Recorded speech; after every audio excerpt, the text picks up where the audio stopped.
So a new open world Star Wars game was recently announced, which is called Star Wars Outlaws, and overall it looks really promising. Now I recently finished playing through Jedi Survivor, which is a fantastic Star Wars story. The rest of the game I have a lot of gripes with, but the story itself was almost a perfect Star Wars story, and it got me extremely hyped for future Star Wars games. And long and behold, this new game is coming out next year. Now unlike Jedi Survivor, which is a semi-open world game, Star Wars Outlaws will have a full open world with actual space gameplay, which the Jedi series sadly omits. We'll also be playing as a smuggler rather than a Jedi, which makes up for the game taking place during the original trilogy. I don't know how much more they can squeeze out of this timeline, but listen, if you're giving me the opportunity to deal with underground crime syndicates, give me an interesting and grounded character, and hopefully let me be a morally gray character, then that would be awesome. Now this is a Ubisoft game, and in the past years their games haven't been amazing. They're not bad per se. I think you need to be very uncharitable to, for example, claim that the new Assassin's Creed games are bad games. They may not be your cup of tea, and they certainly aren't masterpieces, but they're also not nearly bad games. I think the phrase that comes to mind when I think about Ubisoft games is wide as an ocean, deep as a puddle. And that's my main worry for this game, but I'm staying optimistic because I love Star Wars and I will always give it a chance. This game may end up not being for me, and that would be disappointing, but then I hope that it turns out to be someone else's dream Star Wars game.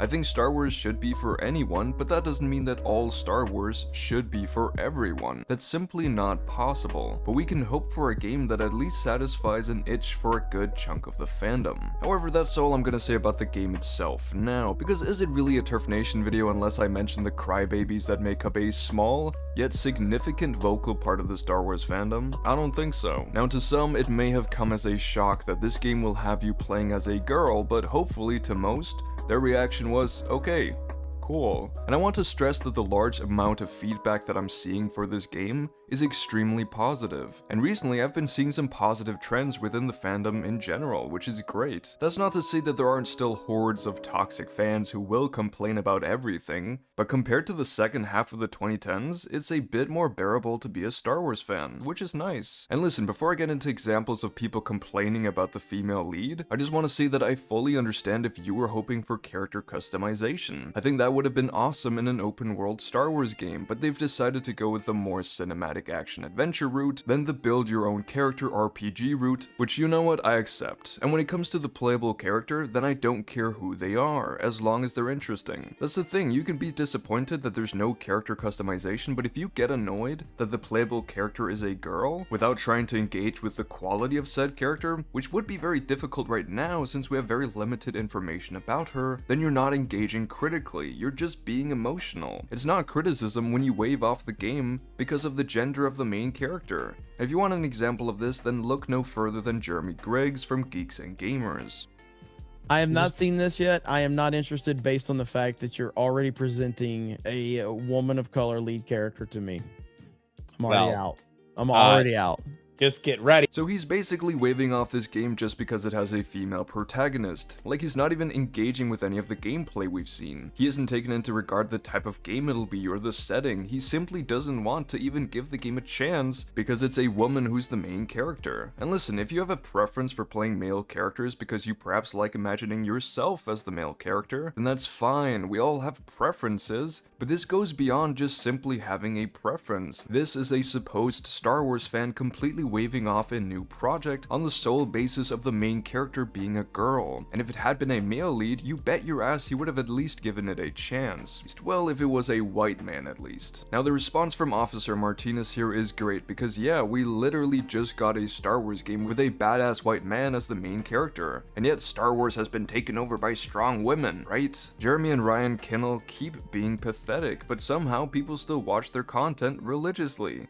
What the fuck? However, there's also this tweet that blew up, and it's so unfathomably stupid. Are there any men left in the universe? Now this is likely just another attention-seeking Elon simp who bought Twitter blue so that their controversial tweets would show up first in the replies. But no matter if this is a troll or not, he's certainly not the only person who genuinely believes that Disney and Star Wars have an anti-male agenda. There are plenty of channels on YouTube who talk about this exact thing, and they have hundreds of thousands if not millions of people who agree with them. And it's weird because these arguments have no real support. Yes, there are men left in the universe. Are you an idiot? Do you have the attention span of a goldfish? A month ago we received a whole ass game with a white dude as the main character, a game with plenty of great male characters. We have The Mandalorian, which has a man as the main character. We got Obi-Wan Kenobi, but oh wait, angry Star Wars fans like to pretend that Reva had more screen time. And perhaps if you guys hadn't boycotted Solo, a movie with a white male lead, which became one of the worst performing Disney Star Wars projects, then perhaps you'd have gotten your wish, but Disney have instead gone and done the based thing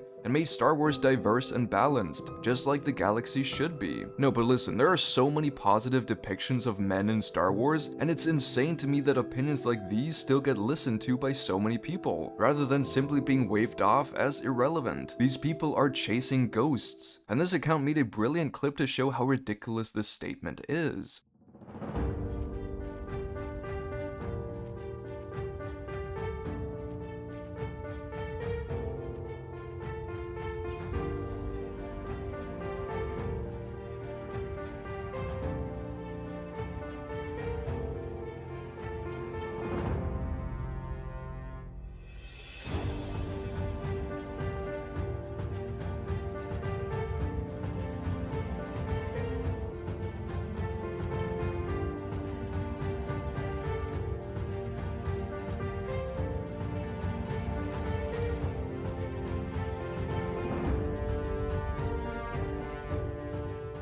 There are absolutely men left in the universe, a lot of them in fact, but you know what? Maybe I'm a fool for responding to the tweet. Was it really worth my time, or did I get pranked? I don't know. However, the discourse surrounding this game isn't a big deal. It's honestly one of the more milder examples compared to the rest of the discourse surrounding Disney Star Wars, and so I wouldn't mention it if it wasn't a stepping stone into talking about the general discussion surrounding women in Star Wars that has been going on since The Force Awakens came out. And the reason I feel the need to talk about this is because it's souring the conversation surrounding Star Wars. I'm not saying you need to like Disney Star Wars. This is not a defense of the sequels or any of the projects that have female leads. You shouldn't be forced to like parts of Star Wars that you don't like. And there are very valid reasons for not liking any of the Star Wars projects. I think Andor is fantastic, but if people don't like it, then that's perfectly fine. However, the fact that there's been an increase in the role of women in Star Wars, specifically women in more significant roles, both as creators and actors in Star Wars compared to the pre-Disney era, is just not a valid reason to not like Disney Star Wars. It's pathetic. These people who are whining about the female agenda or the anti-male agenda, they're screaming at something that they've made up. The people who hyperfixate on the role of men and women in Star Wars are keeping the conversation away from what Star Wars fans want it to be about: Star Wars? And sadly, this charge has been led for a while now by YouTubers who have found it very profitable to be extremely critical of Disney Star Wars, and to complain about wokeness ruining the franchise, which is really just another way of saying people of color and women having prominent roles in Star Wars and white men not being the sole focus anymore is making me insecure. There you go. I fixed the title of every anti-woke Star Wars video out there. However, an example of a channel that likes to talk about wokeness and the fall of modern Hollywood and the anti-male agenda is The Critical Drinker, who uploaded this video onto his second channel titled The Epic Feminization of Star Wars, which is a statement he hilariously fails to back up. But the first thing that caught my eye was this line in the description, which is a great example of how dishonest a channel like The Critical Drinker is. He says, out of all the Disney Star Wars movies and TV shows to come out over the past 10 years, virtually all of them have featured a female protagonist. But like, that's just not true. Let's just dive through every Disney Star Wars project, but listen, let me know if I miss any. I don't think I will, but maybe. But yes, the sequel trilogy has a female lead. I think that was due to happen since the first two trilogies both had male leads.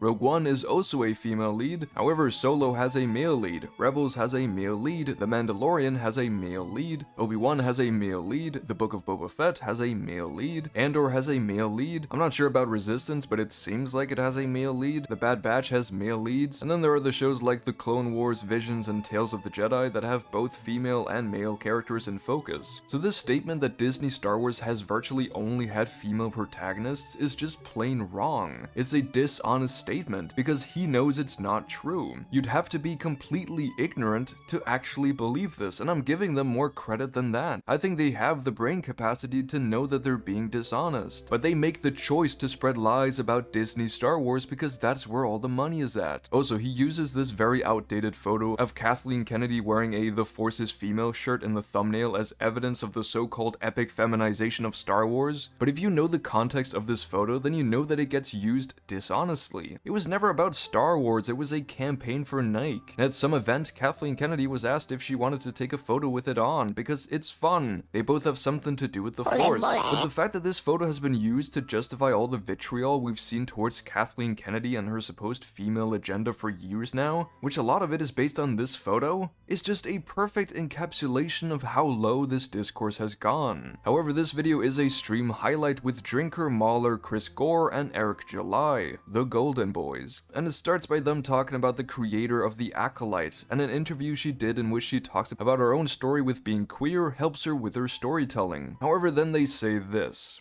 And they feminized it. Look, I don't think Disney is capable of making any boy brand or male brand. They feminized Star Wars. They feminized Marvel. It takes some time. It's not an instant thing, right?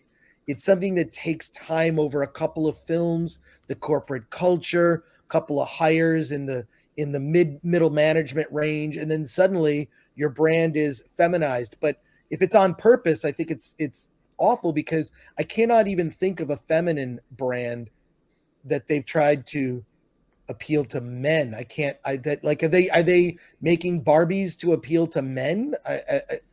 Have they ever done something like that? Yes. Having more women in roles of creators, actors, and production staff certainly means that they're feminizing these franchises and that they can't make content for male audiences. Listen, perhaps your masculinity is too fragile to accept that Star Wars should be for everyone, not just you, but the rest of us aren't that insecure. You're chasing ghosts here, brother. Whether the argument comes up that Marvel or Star Wars is only focusing on the female characters or that the male characters are being dumbed down or made into all the villains, is always so easy to counter, because they're not honest arguments made by people who are trying to be constructive. They're made by people like you guys who purposefully ignore all the positive male roles and negative female roles we see in these franchises, and rather hyperfixate only on the positive female roles and negative male roles, when there is a pretty good mixture of all of them now, compared to cinema in the past where women weren't even represented nearly as much as men. Listen, you don't need to agree with me talking about representation. All I ask is that you acknowledge the fact that these people are dishonest. Claims like these are made on false pretenses, and if you think about it for just a second, you'd realize that it's wrong. It's baffling that so many people just accept this as truth. You know, when it becomes the meme where you say like, oh, what's the latest Disney Star Wars project going to be? It'll probably have a female lead, and it'll probably be dealing with like modern issues but transposed into Star Wars. And that seems to be basically what they're doing now. We've got Ahsoka coming out. We've got a new Rey Skywalker movie. Which Hell yeah. Fucking everyone's desperate for that, aren't they? We've got the Acolyte. It's all female centric. It's made by an all female like writing team, pretty much. What more do you want? At what point do you say it's enough? Foiled. Who could possibly be excited for the Rey movie? Well, let me tell you, a shitload of people are. There's a whole generation of Star Wars fans who have grown up with Rey. And there are millions and millions of people who love the sequels and love Rey. The Star Wars fandom is massive, and just because there's a large community of devout Disney Star Wars haters on the internet, doesn't mean that there aren't large parts of the fandom that are excited for these projects. And listen, if you seriously can only enjoy Star Wars when it's a male lead, then we're still getting great Star Wars media with male leads such as Andor, The Mandalorian, and Jedi Survivor. And there's more coming out like more Andor and Mandalorian. The Skeleton Crew will have Jude Law as the main lead. There's supposedly still a Lando show coming out, and the jury is still up for the Dave Filoni and James Mangold movies. Not really sure who the main characters will be, but you didn't mention any of these because you're obsessed with the supposed feminization of Star Wars, which you're doing a piss poor job of proving actually exists. This is literally just a bunch of grown-ass dudes whining about women being in Star Wars. Like, they're not talking about the quality of these projects. They mention how Visions have a lot of female leads and they don't critique it in any other way. Having a female lead is a main point point of criticism for guys like these. And for a guy who's supposed to be the last hope of film critique on YouTube, making videos that are so lacking in nuance or valid critique is baffling. The rest of the stream highlight isn't very interesting. They ramble about the lack of cleavage in female superhero costumes nowadays, and Eric July goes on a rant about something. But all in all, people who constantly whine about women in Star Wars are childish, and not childish in the good way. Like, I'm childish, I get giddy when I see a cool new Star Wars game, but they're childish for different reasons because they get pissy and throw tantrums when they have to play as a woman or watch a movie with a female lead. It's pathetic, and despite the general tendency of discourse within the Star Wars fandom overall being a positive one, there are still a lot of supposed fans out there who are preying on the downfall of Star Wars. People like these are not fans, and more people need to start acknowledging this. However, that's all I have for now. Let me know down below what you think of either the general discourse within the fandom or the newly announced Star Wars Outlaws if you want to take a step away from the toxicity. Check out my Patreon or channel memberships if you want to support me further. Thank you to Ben Joseph and Nicholas. Check out the Fandom Initiative for my collabs with actual fandom, Organized Chaos, and Eric Debunks. And of course, happy Pride to everyone watching. Look out on this channel and the Fandom Initiative channel next week for some upcoming live streams in which we will be celebrating Pride as well as raising money for charity. I'll see you all next time. Peace out.